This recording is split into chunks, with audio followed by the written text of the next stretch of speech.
Spectral 2016 कहानी के शुरू में हमें एक मुल्क मोल्डोवा दिखाया जाता है जहां पर किसी दूसरे मुल्क ने कब्जा कर लिया था। इसलिए अब अमेरिकन आर्मी भी मोल्डोवा का साथ देने के लिए पहुंच चुकी थी। यहाँ पर बहुत से ऑपरेशंस चल रहे थे। तभी अमेरिकन आर्मी का एक सोल्जर वहाँ पर किसी जगह पर जाता है। हमें यहाँ पर पता चलता है कि अमेरिकन आर्मी के सोल्जर्स के पास एक खास किस्म के हेलमेट थे जिनमें ऐसे माइक्रोफोन्स थे जिसमें बारीक से बारीक आवाज को भी सुना जा सकता था, और साथ ही साथ उनके हेलमेट में खास किस्म के लेंस भी थे जिससे वो कोई भी किसी भी किस्म की चीज को देख सकते थे, चाहे वो रात में हो या दिन में। बल्कि जो कुछ ये देख सकते थे उनकी रिकॉर्डिंग भी इनके बेस कैंप में पहुंच जाती थी। अब उस सोल्जर को अजीब सी आवाज आती है। तभी वहाँ पर एक इनविजिबल ना नजर आने वाली चीज उस सोल्जर पर हमला कर देती है। वो चीज सोल्जर को नजर नहीं आ रही थी जिस वजह से उसकी मौत हो जाती है। अब हमें कहानी में डॉक्टर क्लाइन को दिखाया जाता है जो अमेरिका की आर्मी बेस में सोल्जर्स को अपना नया एक्सपेरिमेंट करके दिखा रहे थे। क्लाइन ने एक लेजर लाइट को बनाया था। वो कहता है ये लाइट अगर बर्फ पर पड़ेगी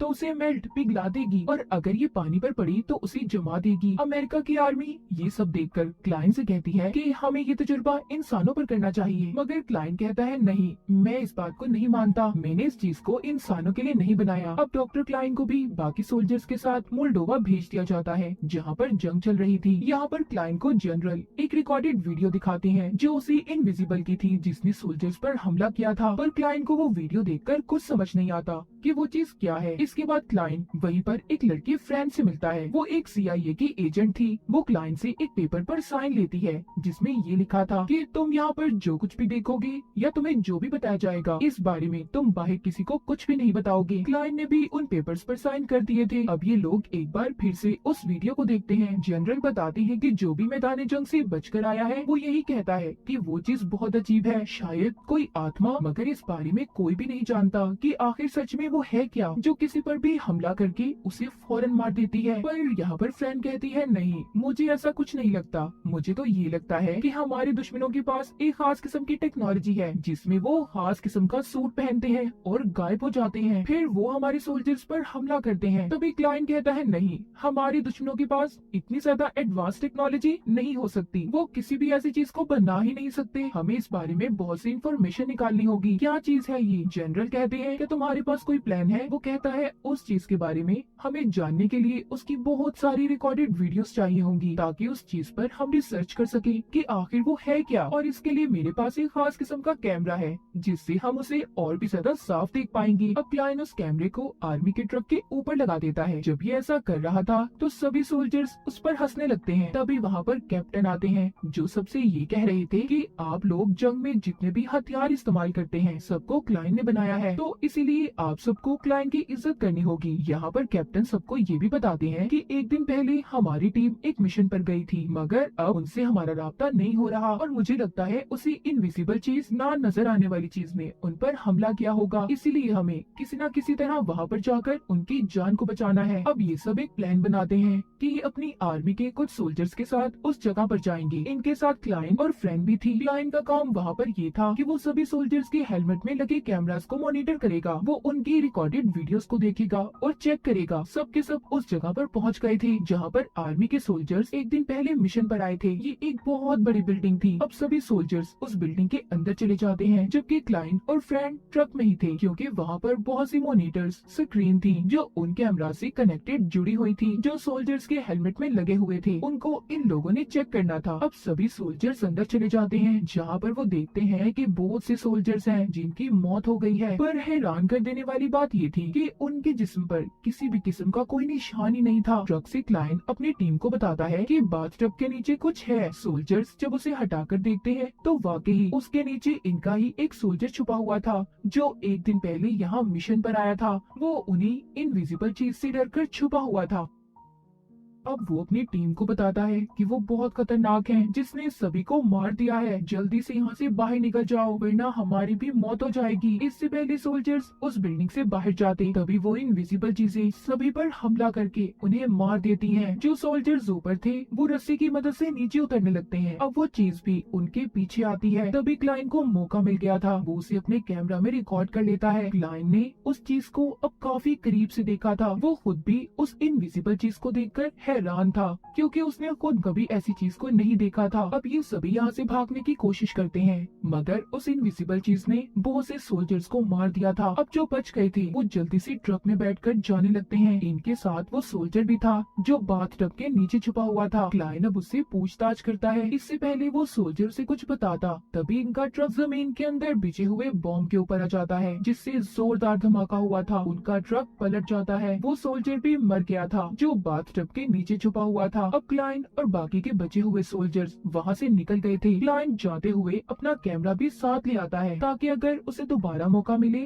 तो वो उस इनविजिबल चीज को दोबारा से रिकॉर्ड कर सके। कैप्टन बेस से राब्ता करने की कोशिश कर रहे थे मगर किसी से भी इनका कोई राब्ता नहीं होता। सोल्जर के हेलमेट भी पूरी तरह से खराब हो चुके थे जिनमें सब कुछ रिकॉर्ड था वो जाया हो गया था। यहाँ पर क्लाइन अपने खास कैमरा से देखता है कि वो इनविजिबल चीजें उनके पास आ रही हैं मगर तभी उनमें से एक रुक जाती है क्योंकि रास्ते में मेटल का एक घेरा बना हुआ था जिस वजह से वो इन पर हमला नहीं कर पाते। अब ये लोग जब थोड़ा सा अंदर जाकर देखते हैं तो उधर 2 बच्चे बैठे थे। पूछताछ करने पर इन्हें पता चलता है कि उस घेरे को उन बच्चों के डैड ने बनाया था। इसका मतलब ये था कि उन बच्चों के जो डैड थे वो इन चीजों के बारे में जानते थे। अब खैर इनका राब्ता भी अपने जनरल से हो जाता है। वो बताते हैं कि हम कुछ ही देर में तुम्हें बचाने के लिए हेलीकॉप्टर्स और टैंक्स भेज रहे हैं मगर जिस जगह पर तुम लोग हो तुम्हें वहाँ से थोड़ा आगे आना होगा। अब इन सभी को किसी भी तरह उन इनविजिबल से बचकर बाहर निकलना था। यहीं पर क्लाइन को बहुत सारा मेटल पड़ा हुआ नजर आता है। उसे ये देखकर आइडिया आया था। वो कहता है इससे हम हथियार बनाएंगे जो उन इनविजिबल्स को मारने में हमारी मदद कर सकता है और साथ ही वो अपने कैमरा की मदद से एक खास रोशनी बनाता है जिससे वो उन इनविजिबल्स चीजों को देख सकता था। इनके हथियार भी तैयार हो गए थे। अब ये अगली सुबह सब के सब यहाँ से भाग निकलते हैं। ये उस रोशनी की मदद से उन इनविजिबल्स को देख पा रहे थे जो हथियार क्लाइन ने बनाया था और उसकी मदद से उन्हें मारते जा रहे थे मगर फिर भी वो इनविजिबल्स बहुत से सोल्जर्स को मार देते हैं। लेकिन क्लाइन और बाकी के सोल्जर्स जो बच गए थे आखिरकार वहाँ पर पहुँच ही जाते हैं जहाँ पर इनकी हेलीकॉप्टर्स और टैंक्स ने आना था। तभी यहाँ पर क्लाइन की लाइट भी खराब हो गई थी जिस वजह से इन्हें अब वो चीजें नजर आना भी बंद हो जाती हैं। इससे पहले वो चीजें इन पर हमला करती यहाँ पर टैंक्स और हेलीकॉप्टर भी आ गए थे। इनके टैंक्स में वही कैमरा लाइट्स थी जिनसे इनविजिबल्स को देखा जा सकता था। कैमरा की लाइट से इन्हें बिल्डिंग के अंदर 4 इनविजिबल्स लोग नजर आते हैं जिनकी दिखने में जिस्मानत इंसानों जैसी थी। टैंक से जब उन पर हमला किया जाता है तो उन्हें उससे कुछ भी नहीं हो रहा था। अब जो बच्चे भी यहाँ पर इनके साथ आए थे उनमें से छोटे बच्चे को वो इनविजिबल चीज मार देती है। उसकी बहन भी उसे बचाने भागती है मगर फिर भी वो बच नहीं पाया था। क्लाइन जल्दी से बचे हुए लोगों को लेकर हेलीकॉप्टर में बैठ जाता है। जब हेलीकॉप्टर उड़ने लगा था तो वो चीजें जो अभी भी इन्हें मारने आ रही थी वो हेलीकॉप्टर की हवा से दूर हो जाती हैं। क्लाइन जाते हुए उन इनविजिबल्स पर बहुत सारा मेटल गिराता है जिससे बहुत से इनविजिबल्स खत्म हो गए थे। हेलीकॉप्टर में जाते हुए ये देखते हैं कि हर तरफ ये इनविजिबल्स फैल चुके हैं जिन्होंने हर तरफ तबाही फैला दी थी। ये वापस से अपने बेस पर भी नहीं जा सकते थे क्योंकि इनके बेस को भी इनविजिबल्स ने तबाह कर दिया था।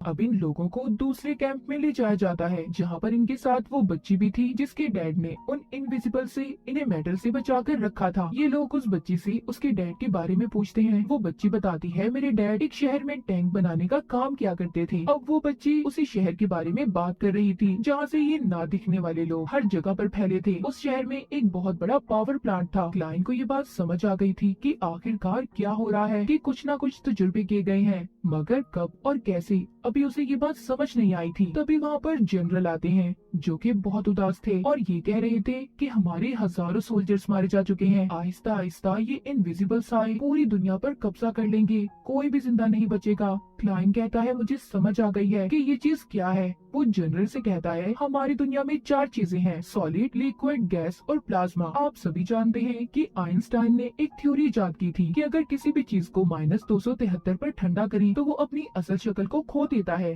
और ये चीज वही 5वीं किस्म है। मगर अगर ये किसी लोहे या मेटल के पास आती है तो इनकी रफ्तार स्लो आहिस्ता हो जाती है, इनका टेम्परेचर बहुत ठंडा होता है। इसीलिए जब भी ये किसी इंसान के पास आते हैं तो वो इंसान बहुत जल्दी ठंडा हो जाता है और जम जाने की वजह से उस इंसान की मौत हो जाती है। फ्रैन यहाँ पर सबको उसी पावर प्लांट की तस्वीरें दिखाती है जिसके बारे में इन्हें पता चला था। वो बताती है कि पिछले 10 सालों में यहाँ पर बहुत कुछ हुआ है, बहुत से एक्सपेरिमेंट्स तजुर्बे हुए हैं। इनके पास खास किस्म की टेक्नोलॉजी है जो कि टेम्परेचर को माइनस करके इन 5वीं किस्म के सोल्जर्स को बनाते हैं जो किसी को भी नजर नहीं आते, यानी कि इनविजिबल सोल्जर्स। यहाँ पर क्लाइन कहता है हमें ऐसे हथियार बनाने होंगे जिससे हम उसे खत्म कर सकें। वो कहता है मैंने जितने भी हथियार बनाए हैं सब मुझे ला कर दो। क्लाइन ने अपना काम शुरू कर दिया था और बहुत जल्दी वो हथियार बना भी लेता है। अब वो उन हथियार को लेकर अपनी टीम के साथ पावर प्लांट तक पहुँच गया था। तब इनके सामने एक इनविजिबल सोल्जर आता है जिस पर ये अपने हथियार से हमला करते हैं और वो खत्म हो गया था। इसका मतलब इन्होंने जो भी हथियार बनाया था वो बहुत ही ताकतवर था। यहाँ पर अब इनके और भी सोल्जर्स आ गए थे जिनमें क्लाइन और फ्रैन भी थी। इन दोनों का काम वहाँ पर उस पावर प्लांट को खत्म करना था जो इनविजिबल सोल्जर्स की टीम को बना रहा था। ये लैब में आ जाते हैं जहाँ पर आकर देखते हैं कि उन इनविजिबल सोल्जर्स को एक शीशे के बॉक्स में रखा गया है। वो बिल्कुल तैयार हैं, मगर उन्हें साथ ही साथ कुछ तारों के साथ जोड़ा गया था जिनकी वजह से वो जिंदा थे और अगर उन्हें उससे अलग किया जाए तो वो खत्म हो जाएंगे। उधर बाहर सोल्जर्स भी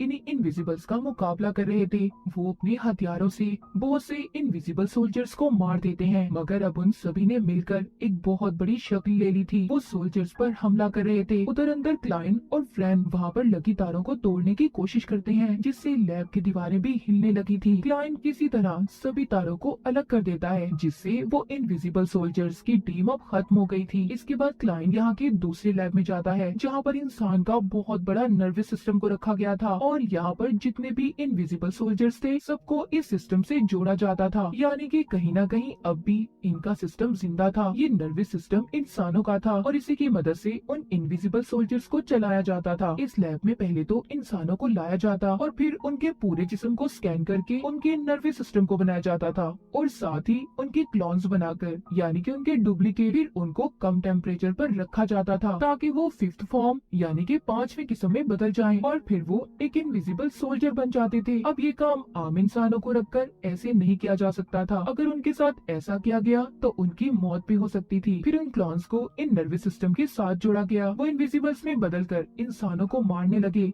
दरअसल यहाँ की गवर्नमेंट पहले से इस तरह के तजुर्बे क्या करती थी, मगर उनके कुछ तजुर्बे फेल हो गए जिस वजह से कुछ इनविजिबल्स आजाद होकर पूरी दुनिया में फैल गए। मगर अब क्लाइंट जानता था कि उसे अब क्या करना है, कि वो नर्वस सिस्टम को खत्म करके ही इस दुनिया को बचा सकता है। इसीलिए वो उस सिस्टम को बंद कर देता है जिससे सभी इंसानों के नर्वस सिस्टम आजाद हो गए थे और इस तरह क्लाइंट ने उन इनविजिबल्स ना दिखने वाले सोल्जर से पूरी दुनिया को बचा लिया था। और इसी के साथ ये कहानी यहीं पर खत्म हो जाती है।